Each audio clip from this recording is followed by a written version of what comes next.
골로새서 1장 1절부터 8절까지의 말씀입니다. 우리 한 절씩 교도가여 읽도록 하겠습니다. 하나님의 뜻으로 말미암아 그리스도 예수의 사도된 바울과 형제 디모데는 골로새에 있는 성도들 곧 그리스도 안에서 신실한 형제들에게 편지하노니 우리 아버지 하나님으로부터 은혜와 평강이 너희에게 있을지어다. 우리가 너희를 위하여 기도할 때마다 하나님 곧 우리 주 예수 그리스도의 아버지께 감사하노라. 이는 그리스도 예수 안에 너희의 믿음과 모든 성도에 대한 사랑을 들었으며 너희를 위하여 하늘에 쌓아둔 소망으로 말미암음이니 곧 너희가 전에 복음 진리의 말씀을 들은 것이라. 이미 너희에게 이르매 너희가 듣고 참으로 하나님의 은혜를 깨달은 날부터 너희 중에서와 같이 또한 온 천하에서도 열매를 맺어 자라는도다. 이와 같이 우리와 함께 종된 사랑하는 에바브라에게 너희가 배웠나니 그는 너희를 위한 그리스도의 신실한 일꾼이요 성령 안에서 너희 사랑을 우리에게 알린 자니라. 아멘. 살아계신 하나님의 말씀입니다. 네, 제가 강도사가 딱 되니까 한 목사님이 저한테 오셔서 강도사님 이제는 강도사니까 설교 영상을 보시고 그 본인은 모니터링을 잘 하셔야 됩니다 하는 조언을 해주시더라고요. 근데 제가 사역했던 교회는 우리 교회처럼 이렇게 영상이 장비가 설치되어 있지 않은 교회였습니다. 그래서 이걸 어떻게 해야 될까 하고 고민을 하다가 카메라를 하나 사야 되겠다 하고 마음을 먹었어요. 근데 이제 그 연예인들이 이렇게 들고 다니면서 이렇게 찍는 카메라 보신 적 있으세요? 네, 이제 액션캠이라고 하는데 이제 고프로라는 제품이 이제 그 당시에 출시돼서 선풍적인 인기를 끌었습니다. 근데 이제 찾아보니까 너무 비싼 거예요. 근데 그 카피 제품들, 일명 짝퉁 제품들이 이게 줄줄이 나오고 있는데 그 짝퉁들의 이름이 있었습니다. 뭐 짜프로, 짭짭프로 막 이런 거예요. 이 짭프로는 이 고프로의 이제 카피 모델, 짭짭프로는 카피한 거의 카피 모델인 거예요. 근데 제가 살 수 있는 그 형편은 이 짭짭프로밖에 못 사는 겁니다. 그래서 샀어요. 이제 짭짭프로를 샀는데 어떤 일이 벌어졌냐면 영상을 찍었는데 10분밖에 안 찍혀요. 10분을 찍고 꺼져요, 얘가. 용량은 많이 있는데 이상하더라고요. 잘 찍히지가 않는 거예요. 그리고 얼마 지나지 않아서 배터리가 고장이 났습니다. 충전이 되지 않아요. 그래서 이제 배터리를 새로 사려고 했더니 그 회사가 없어져서 그 배터리를 살 수가 없어요. 예, 짝퉁에 짝퉁을 만드는 회사니까 뭐 이게 잘 버텨이겠습니까? 그래서 역시 정품을 사는 게 맞구나, 진짜를 사야 되는구나 하는 생각을 다시 한번 했던 계기였습니다. 오늘 우리가 이제 골로새서를 보게 될 건데요. 골로새서에는 진짜 명품 진리를 가지고 있던 교회였습니다. 골로새 교회는 진짜 명품인 진리를 가지고 있던 교회였어요. 그런데 그 교회 안에 가짜들이 들어와서 교회를 굉장히 혼란스럽게 만들었습니다. 그렇게 신앙의 싸움을 하고 있는 골로새 교인들에게 바울은 사랑의 마음을 담아 편지를 보냈어요. 그것이 이 골로새서인 것이죠. 오늘 우리가 이 말씀을 통해서 진짜 명품인 복음을 더 사모하고 진리를 구하는 그 기도로 나아가는 주의 백성 되겠습니다 하고 다짐하는 시간 됐으면 좋겠습니다. 오늘 우리는 이 골로새 교회에 보낸 편지를 이제 보려고 합니다. 자, 1절을 보시면 이 편지를 보낸 사람이 누구인지 아주 분명하게 드러내주고 있어요. 누구죠? 바울이에요. 바울. 바울이 골로새 교회에 보낸 편지입니다. 골로새 교회는 바울이 세운 교회는 아닙니다. 에바브라가 세운 교회였습니다. 7절에 에바브라에게 너희가 배웠나니 라고 하면서 그 상황을 증언해주고 있어요. 전통적으로 바울이 에베소에서 사역을 할 때 에바브라가 에베소에 와서 복음을 듣고 그렇게 복음 전도자의 삶을 살게 되었다라고 우리가 추정을 하고 있습니다. 바울은 에베소에서 장기간 사역을 했어요. 특히 듀란노 서원에서의 사역을 이렇게 말해주고 있는데, 우리 사도행전 19장 9절부터 10절 말씀을 한번 다 같이 보도록 하겠습니다. 어떤 사람들은 마음이 굳어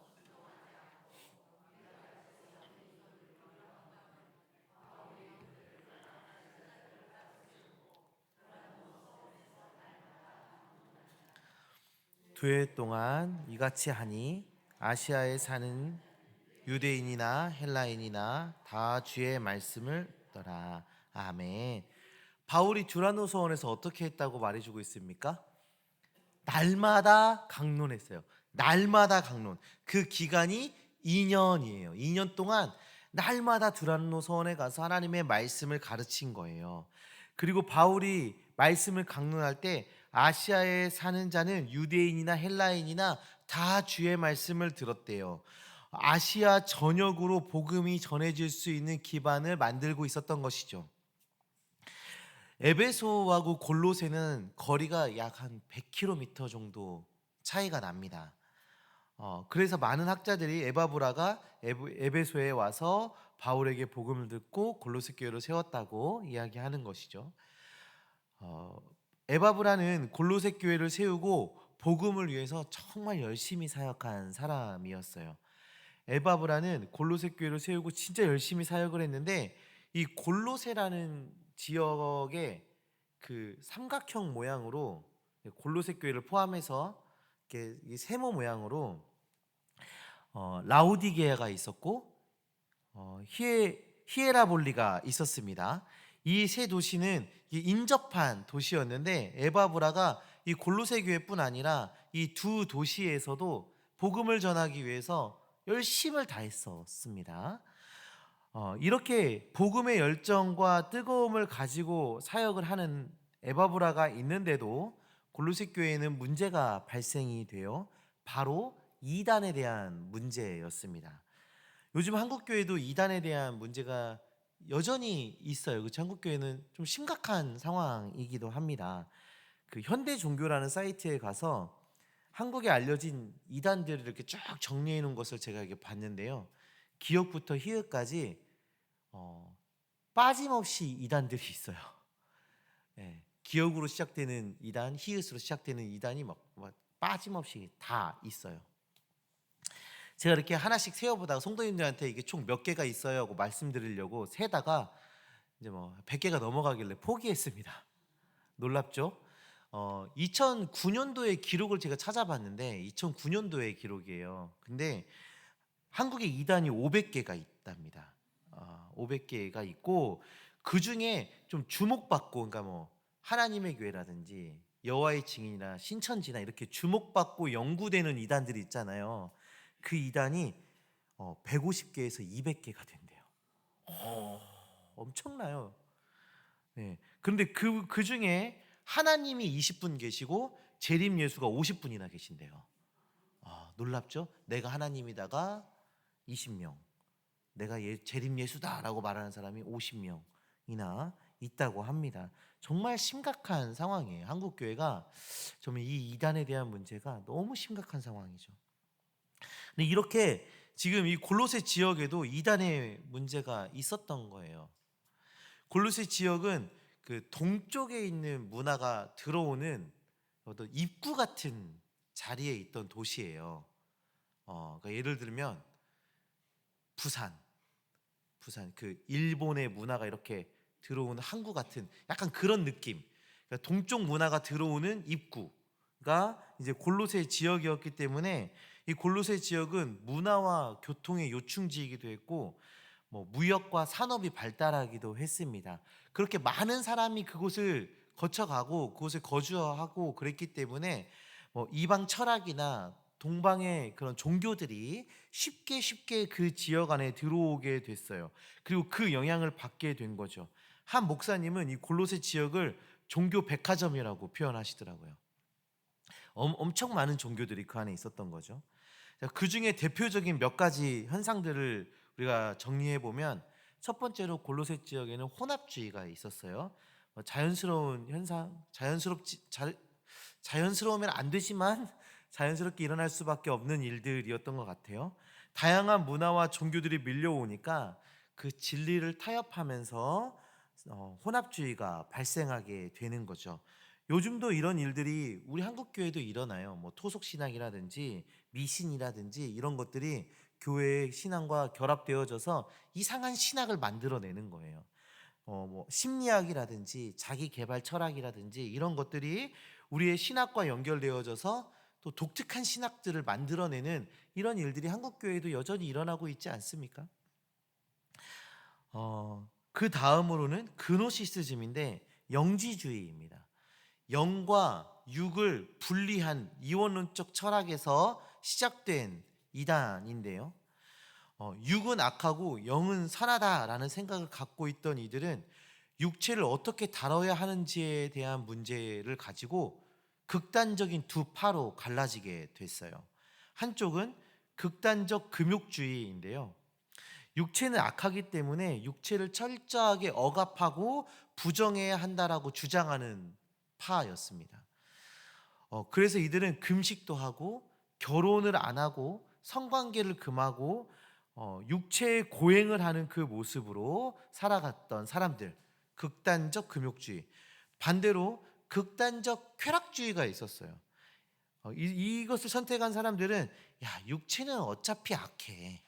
그래서 육체가 뭘 하든 상관없어. 어차피 악하니까 육체는 상관없는 거야. 그렇기 때문에 우리의 영만 깨끗하면 된다, 순수하면 된다라고 주장했던 사람들이에요.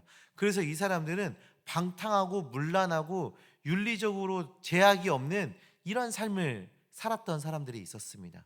이 영지주의 안에는 이런 두 파가 갈라져 있었다는 거예요. 그리고 이들이 골로새 교회에 영향을 미치고 있었습니다. 자, 그러면 골로새 교회 교인들은 금욕주의를 선택했을까요? 쾌락주의를 선택했을까요? 금욕주의다. 쾌락주의다.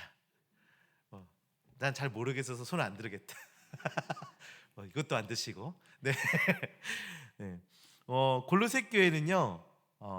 골로새서 2장 20절에서 23절의 말씀을 보시면 그 증거가 나오고 있는데 한번 천천히 읽어보겠습니다. 너희가 세상의 초등학문에서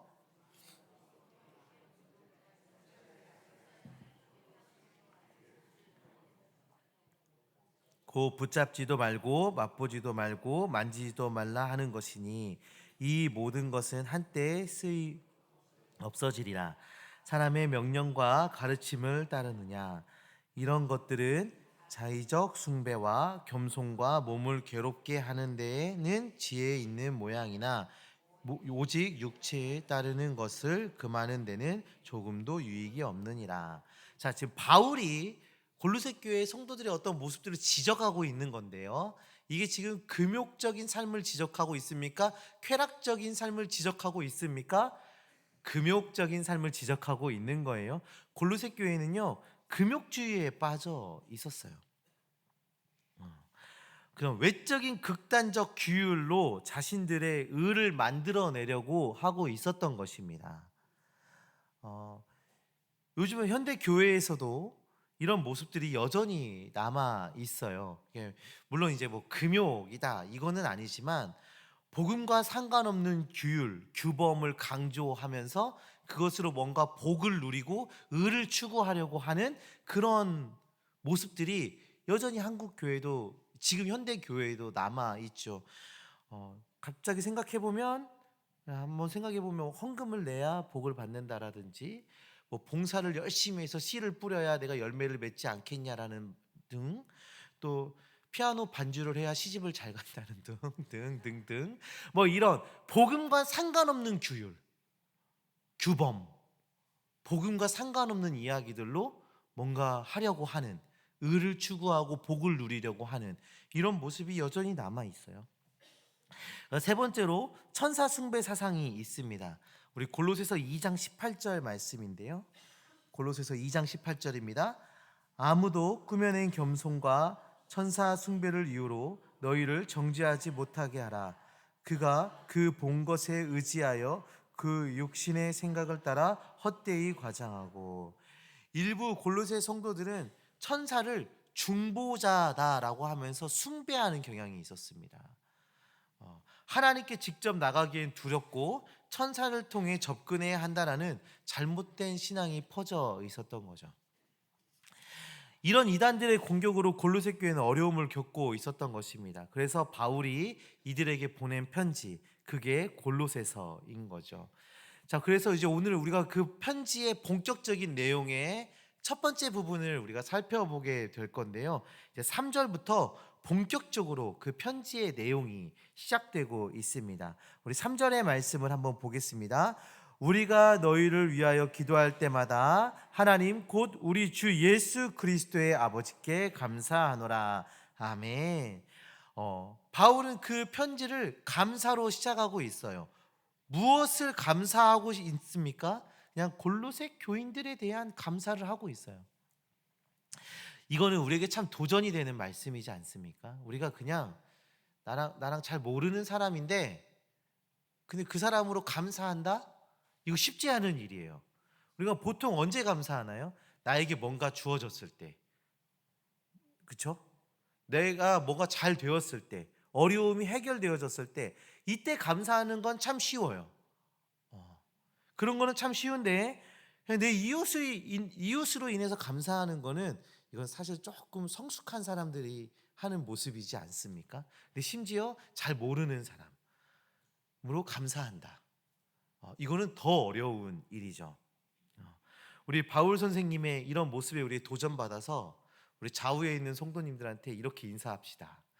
좋은 이웃이 되어주셔서 감사합니다. 네.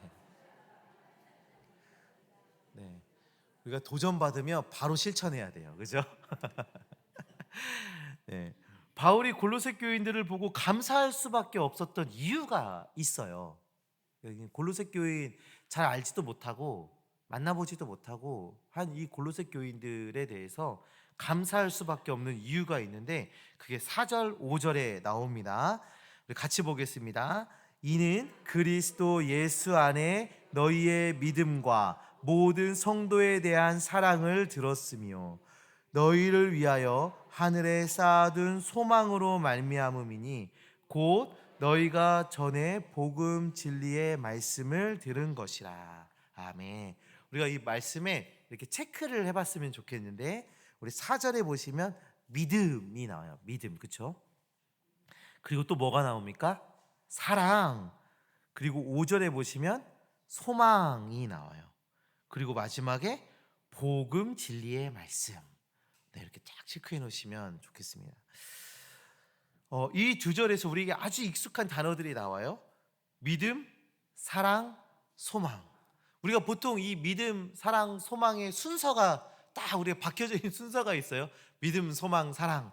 이게 우리에게 딱 박혀져 있는데 오늘 본문에서는 믿음, 사랑, 소망. 소망과 사랑의 순서가 바뀌었어요. 이 의도적으로 지금 바꾼 겁니다. 그래서 이 바울이 분명히 설명하고자 하는 그런 이야기가 있기 때문에 이런 순서를 배치를 해 둔 건데요. 믿음, 사랑, 소망은 우리 모든 성도들에게, 모든 신자들에게 필요한 요소입니다. 이 세 가지는 하나님께서 한 영혼을 만나 주시고 복을 주신 중요한 지표이기도 하면서 성도가 이 땅에서 누릴 수 있는 핵심 경험이라고도 할 수가 있습니다. 바울은 이 세 가지 덕목에서 가장 먼저 믿음을 언급하고 있어요. 이 믿음은 무엇을 말하나요? 막연히 앞으로 일어날 어떤 일들에 대한 믿음 이런 것들이 아닙니다. 성경은 믿음을 예수 안에 있는 믿음이라고 얘기해요. 예수 안에 있는 믿음. 곧 예수 그리스도에 대한 믿음이다 라고 이야기를 해주고 있는 것입니다. 예수님에 대한 믿음은 무엇입니까? 그분은 참 하나님이시고 참 사람이시다라는 믿음입니다. 예수님께서 하신 그 모든 역사와 그 구원의 사역에 대한 믿음인 거예요. 즉, 참 하나님이신 예수님께서 이 땅에 사람의 몸을 입고 오셔서 고난을 받고 십자가에 달려 돌아가셨으나 3일 만에 부활하셨고 승천하셨다라는 것에 대한 믿음인 것입니다. 성도님들, 우리는 예수님의 이 공로로 하나님 앞에 나아가게 되었습니다. 아무런 자격 없는 우리가 하나님 앞에 설 수 있는 그 담대함을 얻게 된 것입니다. 오직 예수 그리스도를 믿는 믿음으로. 또 여기서 말하는 믿음은 지적인 동의를 말하는 것은 아닙니다. 그렇지, 그래, 나도 알아, 오케이, 이런 그냥 이 정도 수준의 이야기가 아니라 지적인 동의와 더불어서 진리를 사랑하는 것이에요. 진리를 사랑하는 것. 사랑하는 성도님들, 성경은 우리에게 진리를 사랑하라라고 얘기해요. 지식으로 알고 정서적으로 사랑하기를 요구하고 계십니다. 우리가 그런 믿음을 가질 때 하나님과 바른 관계를 이룰 수 있는 것입니다. 이렇게 하나님과 바른 관계를 맺게 되면 우리 안에 변화가 일어나는데, 어떤 일이 일어나는데, 그것이 무엇이냐면 사랑을 배우게 돼요. 자, 우리가 믿음을 가졌어요. 예수 그리스도에 대한 믿음을 우리가 소유하게 돼서 하나님과의 관계를 맺기 시작했어요. 그러면 우리 안에 일어나는 것은 사랑입니다. 사랑을 배우게 돼요. 우리가 제대로 된 믿음을 가지고 있는지를 확인해 볼 수 있는 중요한 지표가 이웃을 참되게 사랑하는지입니다. 내가 믿음을 가지고 바른 믿음을 가지고 있는지 확인해 볼 수 있는 지표, 이웃사랑인 것입니다. 이것은 성경이 우리에게 제시해 준 기준입니다. 그런데 성경에서 말해주는 사랑은 세상의 사랑과는 차원이 달라요. 어떠한 관계나 이해가 없어도 사랑하는 사랑을 요구하고 계십니다. 바울은 골로새 교인들을 잘 알지도 못합니다. 그런데 사랑합니다.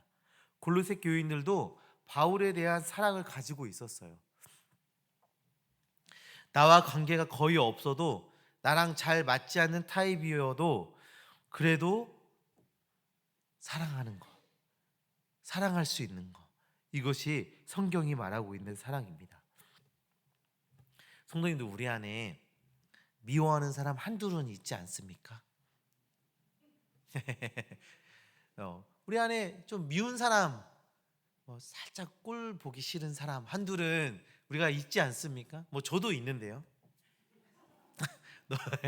그런데 그 미워하는 사람과의 관계를 가지고 하나님 앞에 나와 기도할 때 우리가 어떤 일들을 경험합니까? 그 원수를 축복하는 기도를 하게 되고, 용서하는 기도를 하게 되고 하는 일들 한 번씩 경험해 보시지 않았습니까? 성령께서 우리 안에 역사하심으로 우리는 그 사랑을 소유하고 그 사랑을 배워가게 되는 것입니다. 갈라디아서 5장 6절에 이런 말씀이 있어요. 우리 함께 보겠습니다. 그리스도 예수 안에는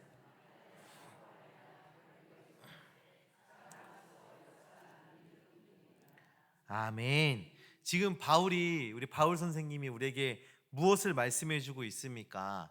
할례나 무할례가 중요한 것이 아니라 살아있는 믿음의 증거, 그 사랑이 일하고 있는 것이 핵심이다. 그 사랑이 우리 안에 일하고 있는가, 그것이 핵심이다. 이것을 지금 말해주고 있는 거예요. 사랑하는 성도님들, 사랑을 마음껏 베푸는 주님의 백성들 되시기를 소망합니다. 나와 아무런 관계없는 사람도 사랑하고 원수도 사랑하는 사람이 되시길 바랍니다. 우리는 누군가를 사랑할 때 마음 한켠에 두고 있는 두려움이 있어요. 혹시 저 사람이 나를 욕하지 않을까? 혹시 나를 배반하지는 않을까? 나를 이용해 먹진 않을까? 등등 이런 것들을 걱정하고 두려워하는 마음이 마음 한켠에 이렇게 자리 잡고 있어요. 그런데 혹여나 그런 일이 일어난다 할지라도 우리는 괜찮은 사람들입니다. 왜냐하면 우리의 소망은 그것에 놓여 있지 않고 우리의 소망은 어디 있습니까? 하늘나라에 있기 때문이에요. 믿음이 우리 안에 들어왔어요. 그러면 사랑을 배우게 됩니다. 그리고 하늘에 소망을 두는 삶을 살아가게 되는 것입니다.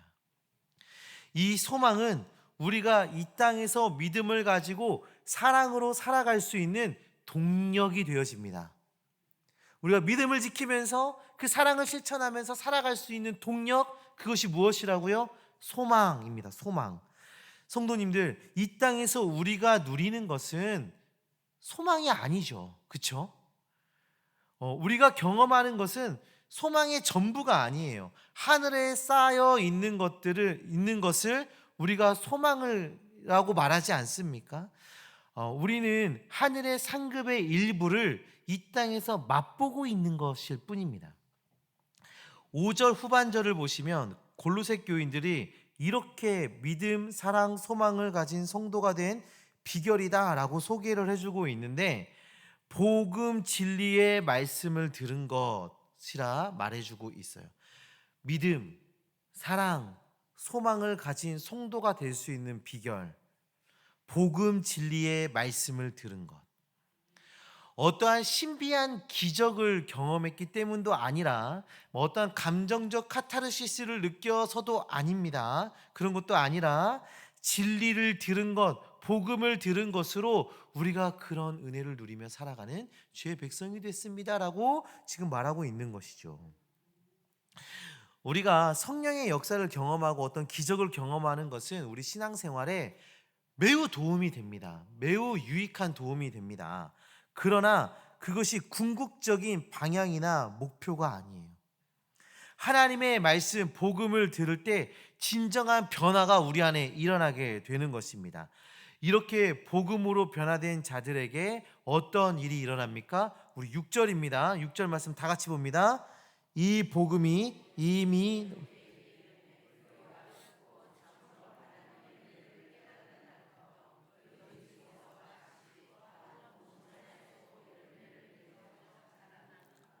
아멘. 복음을 듣고 진리의 말씀을 소유한 자들은 열매 맺는 삶을 살아가게 된다. 복음의 열매를 맺고 자라간다 라고 성경은 표현합니다. 즉 복음이 전해져 온 세상에 퍼져가는 것을 이야기하는 거죠. 문맥상 이 복음 전도의 사명을 골로새 교인들도 열심히 동참하고 있었습니다. 복음을 소유한 자는 자랑할 수밖에 없어요. 그렇죠? 우리 안에 그 복음이 있으면 자랑하지 않을 수가 없어요. 우리 성도님들 손주 자랑하는 할머니 할아버지들 보신 적 있으세요?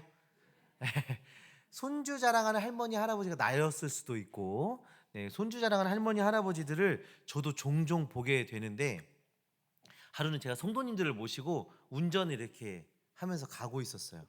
그랬더니 한 성도님이 저한테 우리 교회 목사님들은 운전을 참 잘하세요 라고 칭찬을 해줬습니다. 그런데 뒤에 있던 어떤 성도님이 요즘에 보니까 우리 손주 보니까 이렇게 리모컨으로 운전하는 자동차가 있더라고 하면서 이거 봐봐 하면서 이제 손주 자랑 시작하신 거예요. 자, 이게 문맥상 맞습니까? 목사님 운전 잘하세요 해서 갑자기 우리 손주가 그 자동차를 타고 노는 장면으로 넘어가요. 그러더니 우리 손주가 춤추는 영상, 노래하는 영상, 사진 줄줄이 막 하면서 한 10분 15분 자랑하니까 뒤에 있던 분이 그 손주 자랑하려고 하면 돈 내고 자랑해 그러면서 끝내는 거예요. 문맥상 맞지 않은데 그냥 막 튀어나오는 거예요. 튀어나와. 뭘 먹으면 요즘 우리 손주가 뭘 이게 먹는데 막 잘 먹어 하면서 또 사진 또 나와요. 또 나와. 우리 교육부서 얘기하면 또 나와. 이게 무슨 얘기를 해도 손주로 나오는 거예요. 손주로. 우리 안에 그 살아 역사하시는 복음이 있잖아요. 근데 마치 그것과 같은 거예요. 갑자기 주식 얘기하다가도 하나님이 툭 튀어나오는 거예요. 부동산 얘기하다가도 하나님이 툭 튀어나오는 거예요. 부부싸움 하는 얘기하다가도 하나님이 툭 튀어나오는 거예요. 복음.